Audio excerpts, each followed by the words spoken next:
Okay, right, so here we are to do the video for you on the Audi Doody. Let's hope it works, because I've got a few things that I need to say. I'm going to sound a really nasty, horrible man, and I don't want to, because I really hate it. I'm a nice guy, a nice chap, but I'm out of this game. I've had enough. I've done it since I've been doing this for 30 years. I'm more a mechanic than a car salesperson. I really don't like the car sales now because, well, consumer law really. It's tilted to for the customer, you're not able to make a profit out of it unless you are ruthless and brutal, because you can't fit. Right, there's a little mark there. You can't fix everything for everybody. So this is what car dealers do. They just either ignore you or they fight you through the courts. I ain't doing that sort of silly shit. And the issue is the product that's being sold has purposely been designed not to last more than 5 to 6 years, because the manufacturers are not investing the money necessary to keep it going for 15 years, because they want you buying new cars back through the door every 3 to 4 to 5 years at the maximum. So where they used to make a thermostat housing out of metal, they now make it out of plastic. And of course, after about 8 years, the plastic gets brittle, it breaks, the car overheats, the head gasket gone, and then the car salesman who sold it you is on the hook. And I can't do that. I can't live my life like it. So I'm going to Cyprus. Now, here we go. Bodywork. I've had a little quick look round it, and as you've heard me ramble on, you've probably been trying to spy stuff. There is a car park ding there, and there is a car park ding there. 2 car park dings, which I would imagine you could get out by Dent Master for about 100 quid. Most of this you're going to see on here, you're going to think, oh, is that a scratch? It's not. There really isn't very many marks on this car. It's actually in really nice condition. It's a Bonnie Lass in red. It's got a mark there that someone's touched in. That's, I think, a bit of dirt.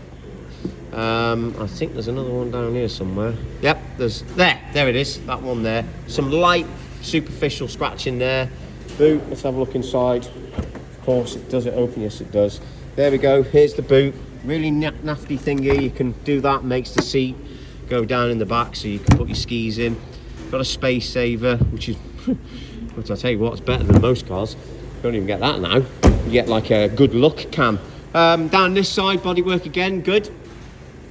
No nasty dents or key mark scratches. Alloys have got some scratches and scuffs on them. This all here is mud, because I've just pulled it out there. Oh, I won't show you, it's boring. And anyway, it's got muddy.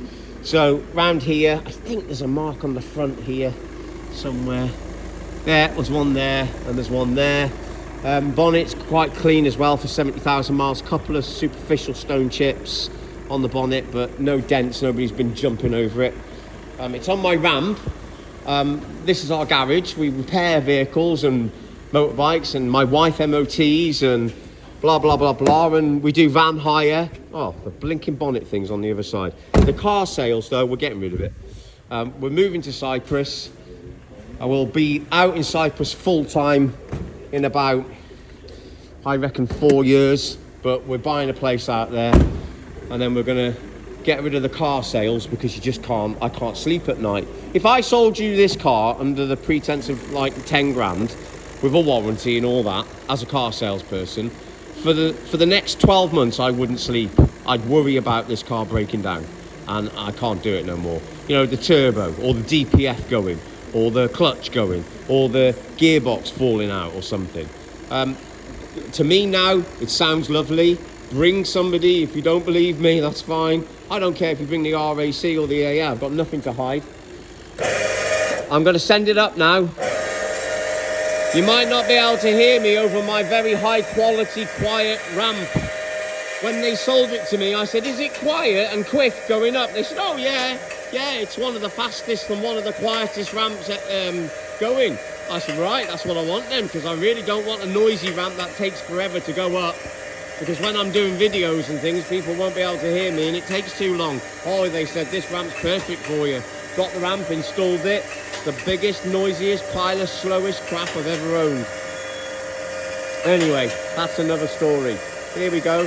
You can look down the side there, look, there's no nasty damage. We're going to have a look underneath, so you can see that there's no, broken plastic. I mean, I should sell cars for a living. Well, I should and I shouldn't, right? I should because I'm so friggin' honest, but then I shouldn't. The reason I can't make any money is because I'm so friggin' honest. So there we go. I mean, look, most of this is probably going to be a bit alien to you, but there's the DPF up there, which is a complete nightmare when it goes. Believe me, it will. All DPFs do, especially if you're doing short journeys. There's no nasty oil leaks. Normally, if you've got a bad engine of one of these, you'll have oil all plastered here. But believe me, that DPF will block at some point. 100% it will. You've got to do long journeys. You've got to give it a bit of a kicking every now and again. And use Shell fuel and do regular servicing. So there's no nasty, it hasn't been in an accident. Because usually if there's been an accident, these are broken. I know it hasn't been an accident anyway, because obviously I wouldn't have bought it otherwise. This is all normal, superficial rust on there. That's perfectly normal. If you don't want that, you've got to spend 40 grand on a new one. It's as simple as that. Again, the same. All good, all normal. Alloy wheels don't look to be cracked or damaged either. I know that anyway, because I've checked it out. So there you go. It's all pretty and pristine there. What else can I show you? Have I shown you the engine yet? Yes, I have. Right, so we've gone round the engine, we've gone round the bodywork. We're going to send this down now. Any minute now when the ramp, when the ramp decides to look. In your own time, ramp. In your own time, we've got all, there you go, thank you. Has it got service history? Yes, it has. I think, if I remember correctly, it's got maybe 3 owners. The brutal honesty, and the only way that I can sell this car is as a private sale. That's the only way I can do it. If that fits your buying apparatus or buying terms of conditions, then great. But I'm selling it as a, I know I'm at my garage, but I'm using the garage for the purpose of showing you the vehicle because I'm lucky enough to own a garage. But I'm going to sell this. I've been using this car. It's my own car, so that's how I want to sell it. I want to sell it as a personal sale because then there isn't any consumer law. And it's not because I think there's something wrong with it, or I know that there's something wrong with it, because I genuinely don't think there is anything wrong with it, and I certainly don't know that there's anything wrong with it. But something could go wrong with it, easily. And it could literally happen between now and 6 months or a year, and if I sell it to you as a dealer, as a trader, I'm legally obliged to bend over and let you whatever. That's what dealers have to do. Now, for the nasty dealers out there, they don't care, or it's a numbers game. They sell, 100 cars a month, and maybe 5 or 6 of them have to be refunded. Big deal, they say, because they're making mega bucks. I don't do that. I'm a little garage in Rill, so we can't do that no more. Anyway, I've rambled on for quite enough time. If you look, oh, I know. Let's do the sunroof. Hang on, here we go. This is the exciting bit. This is why you buy this. I mean, let's be honest with you. You're not going to buy it because it's convenient for the family, are you? And by some miracle, the roof is actually working. That will break eventually, and I'm right negative, Nelly. 100% it'll start to leak in about, I don't know, probably 5 to 6 years from now. That they normally start leaking at around about 15 years old. The roof's pretty good on this. There's the book pack. It's got a locking wheel nut, which is there. It does not have satellite navigation. Here's the roof coming up. That's another thing, right? Look at that, satellite navigation. It says it there. And it's got a button there, and it's got a button there. So the dealer has put everything in, but hasn't switched it on because the person who bought the car decided, well, I don't need satellite navigation because I know where I'm going, so I won't pay the extra to upgrade it and have it actually installed. And you can't retrofit it. So I don't know, you work that out, right? It's crazy. So there you are, there's the roof. The roof's in nice condition. I have not seen any damage or wear on there that would worry me. Normally they go here, you see. This one's bonded perfectly, but they usually go here and here. There was somebody online saying you can oil these with something just to keep them nice and supple and look after them. You know, you're not supposed to jet wash them, which is why we haven't jet washed ours. And that's why you can see bits of like green in it. Where is it?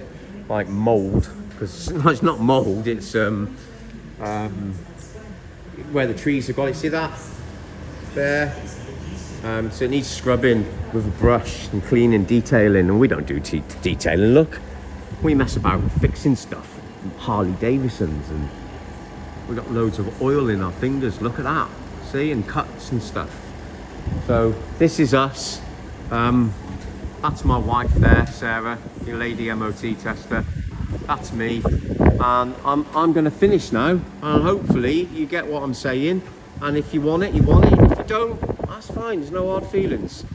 Okie dokie. Bye bye.